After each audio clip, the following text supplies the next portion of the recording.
Welcome to the Bare Metal Cyber Audio Magazine. Each edition brings you sharp insights and fresh perspectives from the world of cybersecurity, straight to your ears. For more resources and content, visit baremetalcyber.com or cyberauthor.me. Let's dive in. Shadow SaaS begins with a deceptively ordinary scene.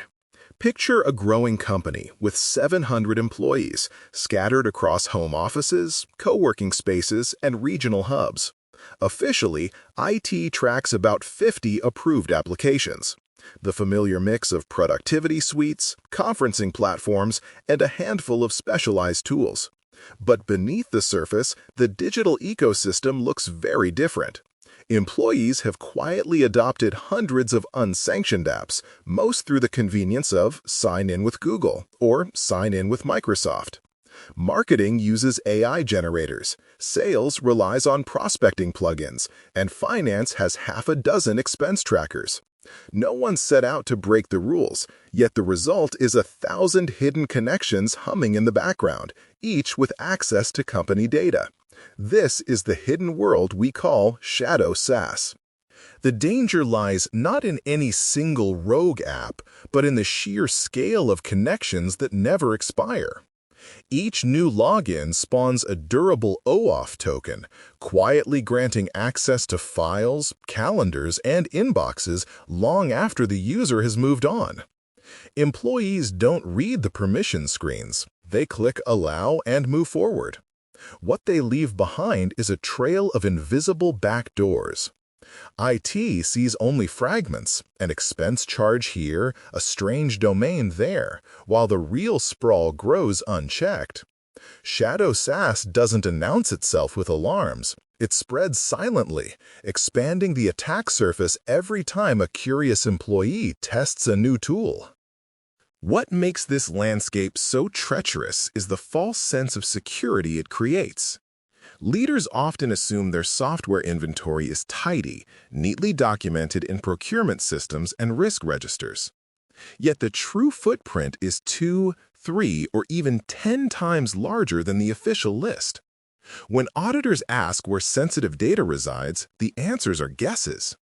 When a breach occurs, the investigation detours through services no one knew existed. The story of Shadow SaaS is not one of intentional sabotage, but of quiet, relentless expansion. In this episode, we'll trace how it spreads, explore the blast radius it creates, and uncover strategies to reclaim visibility without killing the speed and creativity that makes SaaS so appealing. Shadow SaaS spreads through the path of least resistance, and modern SaaS vendors have engineered that path to be effortless. The rise of free trials and freemium tiers means employees no longer need to wait for procurement cycles or security reviews. A quick email sign-up unlocks a new platform within seconds. For those who prefer even less friction, sign in with Google or sign in with Microsoft provides a corporate-looking login that hides the fact the app has never been vetted.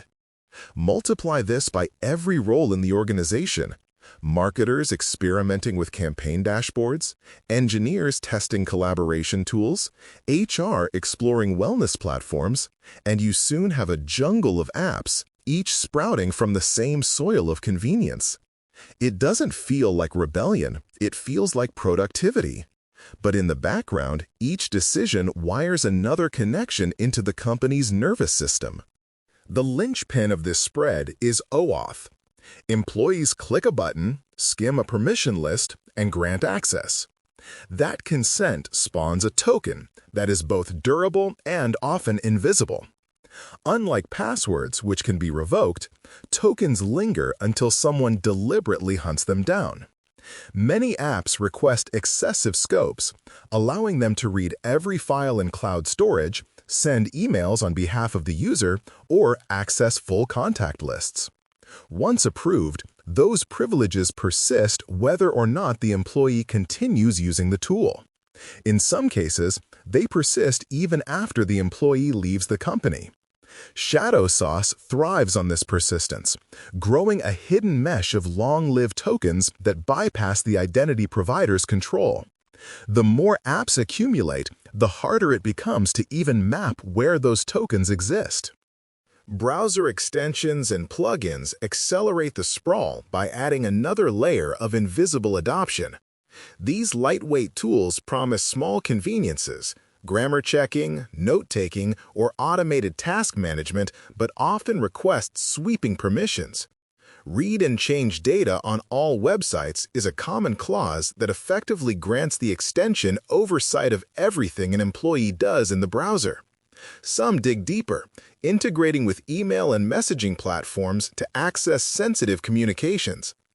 AI plugins and automation platforms like Zapier take this even further, stitching multiple unsanctioned apps together into micro workflows that are powerful but completely outside IT's visibility. Each connector turns into an invisible conduit, moving sensitive data in ways no log or policy tracks. The organization isn't just dealing with isolated apps anymore. It's dealing with entire shadow ecosystems. Culture is the final accelerant. In remote and hybrid workplaces, employees no longer pause to ask permission before adopting a tool. They drop a link in Slack, share a login, or expense the subscription. Leaders reward teams for agility and innovation, not for their adherence to IT policy. By the time security becomes aware of a new app, it's already embedded in daily workflows. Removing it feels impossible. Too much productivity depends on it. Employees aren't trying to undermine governance, they're trying to get work done. But the speed of adoption outpaces any approval process. Shadow SaaS spreads because it aligns perfectly with human behavior. We want fast, easy, and effective solutions. And until governance matches that speed, the shadows will keep expanding. The blast radius of Shadow SaaS becomes evident the moment you trace how data moves. Every unsanctioned app is a potential tunnel, shuttling sensitive information beyond the reach of logging, encryption policies, or data retention rules. A simple marketing tool might allow CSV exports that land in a personal Dropbox, where customer lists live unprotected. An AI writing assistant could quietly store drafts of confidential proposals on servers in countries with weak privacy protections.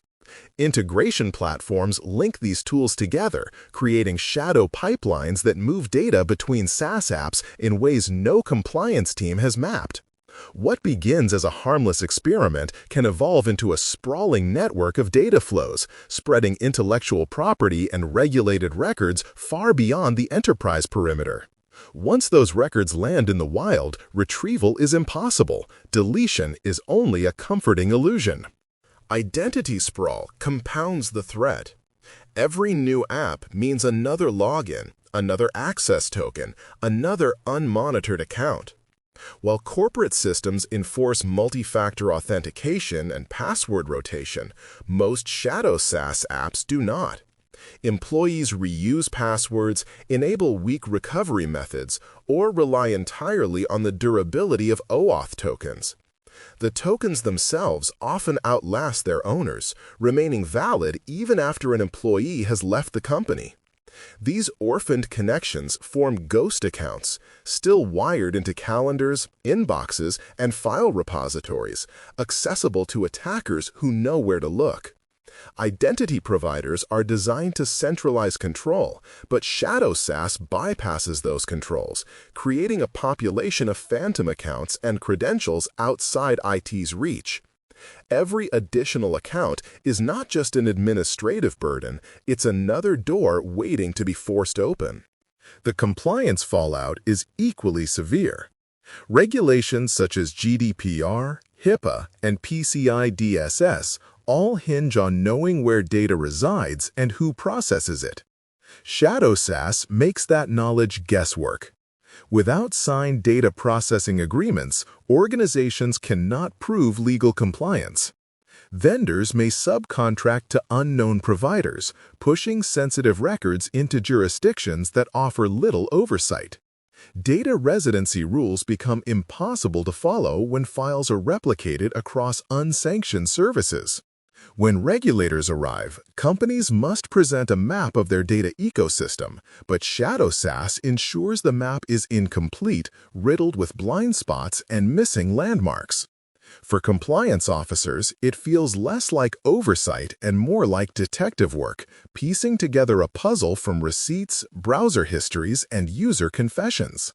Operational fragility magnifies the blast radius. Official SaaS vendors are chosen for stability, security posture, and support agreements, but Shadow SaaS bypasses all of that due diligence. An unsanctioned app might fold overnight, leaving workflows stranded. Outages hit without warning, disrupting teams that depend on the tool.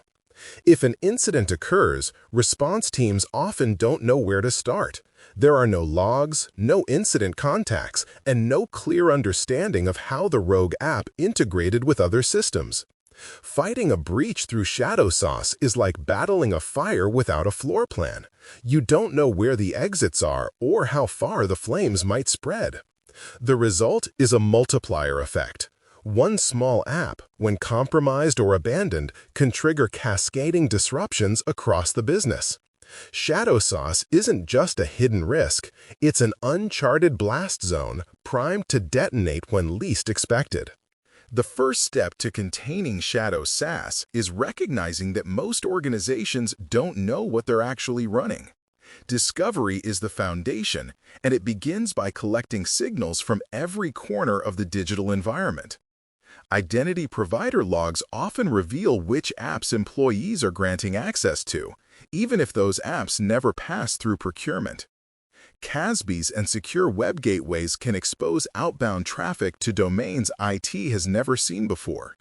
Firewalls show unexpected egress patterns, and endpoint detection tools catalog browser extensions or desktop integrations hiding on user devices. Even finance systems hold clues. Expense reports and procurement cards often reveal subscriptions that security teams never approved.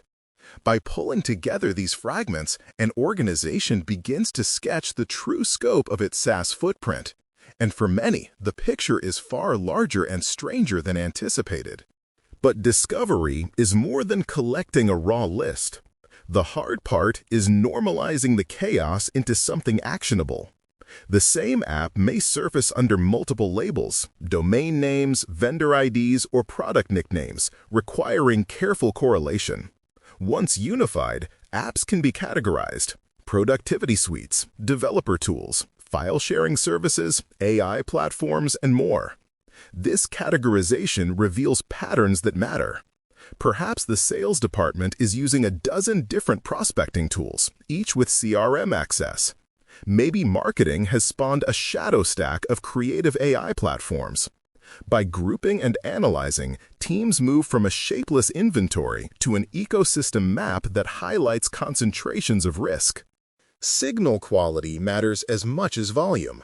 High-risk clues often come from OAuth scopes and usage behaviors rather than app names. An extension that requests permission to read all emails or access every file in Drive should trigger far more scrutiny than a simple calendar tool. Likewise, anomalous behaviors, sudden spikes in data exports, unusual sharing patterns, or integrations that daisy-chain apps together are strong indicators of hidden pipelines. These signals allow teams to focus their attention where the danger is greatest, reducing noise and increasing the chance of catching problems before they escalate. Monitoring must be continuous, not episodic. A one-time audit provides only a snapshot, while real-time analytics turn discovery into an ongoing defensive posture. Metrics transform discovery from a static exercise into a program with direction. Organizations should track sanctioned versus unsanctioned app ratios, average time to review new discoveries, and how quickly expired or unused tokens are revoked. Some go further by measuring shadow to sanctioned migration rates, showing how often rogue tools are converted into approved, governed platforms. These metrics not only help IT demonstrate progress to leadership, but also give teams tangible goals. Visibility, once achieved, must be maintained, and measurable outcomes ensure the effort doesn't fade into the background. The lesson is simple. You can't govern what you can't see, and you can't sustain what you can't measure. With a discovery pipeline in place, the shadows are no longer invisible. They become targets for structured control. Once Shadow SaaS has been illuminated, the next challenge is containment, and that requires a technical arsenal capable of reasserting control. Identity providers are often the first line of defense. Modern platforms increasingly allow administrators to restrict which apps can receive OAuth consents, enforce admin approval workflows, or block tokens with excessive scopes. This shifts the balance back towards centralized oversight, ensuring that employees can't casually hand over access to their inbox or file system without review. Layered on top of that are SaaS security posture management platforms, CASBs, and secure web gateways, each offering ways to monitor and sometimes intercept risky connections. These tools act as sentinels, filtering out unsanctioned integrations before they root themselves in the enterprise environment. The key is not to block everything, but to block what clearly crosses into high-risk territory. Data protection is another core battleground. Sensitive information often bleeds out through file-sharing platforms, AI connectors, and browser plugins. Data loss prevention controls, tuned specifically for SaaS, can stem that tide by preventing regulated content from leaving approved platforms. Zero trust principles extend the shield further, ensuring that every app and user is continuously verified and granted only the minimal level of access required. In practice, this means unsanctioned apps never gain privileged connections, even if they slip into the ecosystem. Browser isolation adds another defensive layer by containing the reach of extensions, limiting their ability to scrape or manipulate sensitive sessions. Together, these measures prevent Shadow SaaS from becoming a full-fledged exfiltration channel. Access tokens themselves deserve focused attention. Unlike passwords, which are easily rotated, OAuth tokens often linger until manually revoked. Token lifecycle management tools can continuously scan for stale or abandoned tokens, revoking them before they become footholds for attackers. Similarly, automated provisioning and deprovisioning tied to HR systems ensure accounts don't outlive the employees they once served. These small but critical controls close the gaps where ghost accounts often hide. By actively pruning unused tokens and accounts, organizations shrink the attack surface without disrupting productivity. Tokens should never be left to chance. They should live and die on deliberate schedules. Finally, sandboxing provides a controlled way to balance innovation and safety. Instead of banning new tools outright, organizations can funnel trials into isolated environments where they can be evaluated without exposing enterprise data. These sandboxes let employees test features, validate usefulness, and collaborate with IT on risk assessment. If the app proves valuable, it graduates into the sanctioned ecosystem. If not, it is shut down without ever touching sensitive systems. This approach turns security into an enabler rather than an obstacle, giving teams a safe place to experiment. In the end, technology alone cannot solve Shadow SaaS, but without the right arsenal, governance efforts collapse under their own weight.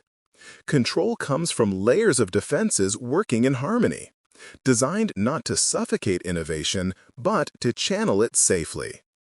Technology may provide the muscle, but processes are what give Shadow SaaS governance its brain. Without smart workflows, even the best controls devolve into bottlenecks, frustrating employees and driving them further into the shadows. The key is to design intake processes that move at the same speed as SaaS adoption. Instead of long forms and weeks of waiting, lightweight intake portals can automatically trigger vendor risk assessments, generate draft data processing agreements, and spin up sandbox environments for trial use. By automating the compliance paperwork, security teams keep pace with employee curiosity. When the path to approval is faster than the path to rogue adoption, governance shifts from obstruction to enablement. App intake should also reflect the reality that not all SaaS carries equal risk. A note-taking app with limited data exposure should not be subject to the same scrutiny as a platform that processes customer payment information. Designing tiered review workflows ensures resources are applied where they matter most. Low-risk apps might receive a fast-track approval, while higher-risk platforms undergo full assessments and security testing.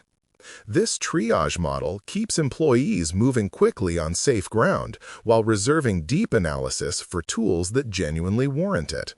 The result is an equilibrium where oversight scales without suffocating productivity. Automation extends beyond intake into daily operations. Provisioning and deprovisioning tied to HR events ensures access does not linger after employees change roles or leave the company. SCIM-based identity integrations synchronize access across platforms, eliminating the ghost accounts that so often haunt Shadow SaaS. Incident response plans must also evolve. It is not enough to focus on sanctioned vendors. Playbooks should include unsanctioned SaaS, guiding security teams on how to investigate breaches involving tools they never officially approved. Continuous review cycles then close the loop, revalidating app approvals and ensuring yesterday's low-risk tools haven't quietly grown into tomorrow's hazards. The real measure of process success is whether it feels seamless to employees. When governance becomes invisible, woven naturally into workflows, compliance stops being a chore and starts being a byproduct of how work gets done. Employees no longer see IT as a gatekeeper, but as a partner that clears obstacles from their path. This cultural shift only occurs when processes are designed with empathy for speed, creativity, and autonomy. In Shadow SaaS governance, smart workflows are not just efficiency tools, they are trust builders. By showing employees that security can keep up with their pace, organizations turn governance from an uphill climb into a natural stride forward. Shadow SaaS thrives not because employees are reckless, but because they are resourceful. Most users adopt unsanctioned tools for speed, convenience, and creativity, not malice. This reality reframes the cultural challenge. If governance is built on punishment or rigid enforcement, employees will simply find ways around it. Instead, security must present itself as a partner, enabling innovation while keeping the enterprise safe. The most effective way to achieve this balance is through models that empower employees to make informed choices. A green, yellow, and red lane approach is one example. Green lane apps are pre-approved and ready to use. Yellow lane apps require just-in-time approval or certain guardrails, while red lane apps are blocked outright. This simple framework gives employees clarity, reduces frustration, and shows that IT isn't saying no, it's saying, here's how to do this safely. Transparency plays a major role in building trust. Many organizations now publish catalogs of approved tools, complete with guidance on how and when they should be used. These catalogs function like a menu, giving teams options that are both safe and effective. Employees can explore without fear of accidentally violating policy, and managers know their teams are working inside the rails. Dashboards and reporting further reinforce trust. By showing progress, how many tools have been safely onboarded, how quickly reviews are completed, and how risk exposure is shrinking, IT demonstrates value in a visible, relatable way. The story shifts from control to collaboration, from hidden enforcement to shared success. Champions within departments act as critical bridges. These productivity advocates are employees empowered to explore new tools, liaise with IT, and help peers adopt apps safely. They serve as translators between technical controls and business needs, ensuring that innovation does not stall but remains aligned with enterprise standards. Coupled with budgeting strategies that allocate funds specifically for sanctioned SaaS, employees have fewer incentives to expense tools on the side. By aligning incentives with safe behavior, governance becomes part of the reward system rather than a source of friction. Culture becomes less about compliance policing and more about celebrating innovation that also meets security goals. The ultimate cultural goal is to redefine IT's identity. Instead of being viewed as the department of no, IT must become the enabler of yes, but safely. Employees should see security teams as partners who protect their creativity rather than restrict it.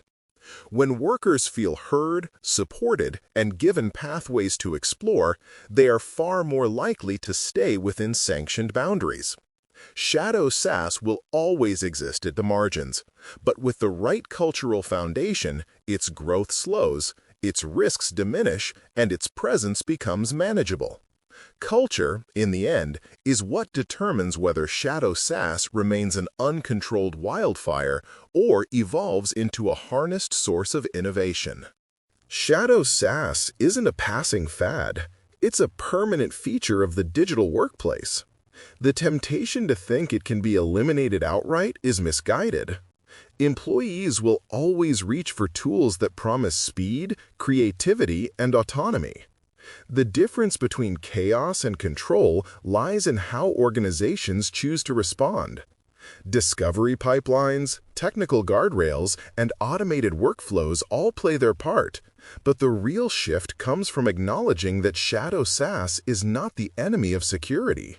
It is a signal of unmet needs, a reflection of how employees want to work. Treating it as a force to harness rather than suppress reframes the conversation from restriction to enablement. Security becomes the partner that provides clarity, not the wall that blocks progress. The legacy of managing Shadow SaaS effectively is not fewer apps, it's fewer blind spots. Organizations that succeed will be those that shine light into the shadows, categorize risk intelligently, and empower employees to innovate without jeopardizing trust. Instead of fearing the 1,000 hidden apps, they'll know exactly which ones matter, which ones need guardrails, and which ones can safely fade away. In the end, Shadow SaaS can either remain a silent liability or become a catalyst for building smarter, faster, and more resilient enterprises. The choice rests in how clearly leaders are willing to see and how boldly they decide to govern. Thanks for listening to the Bare Metal Cyber Audio Newsletter. Stay sharp, stay secure, and explore more resources at baremetalcyber.com or cyberauthor.me.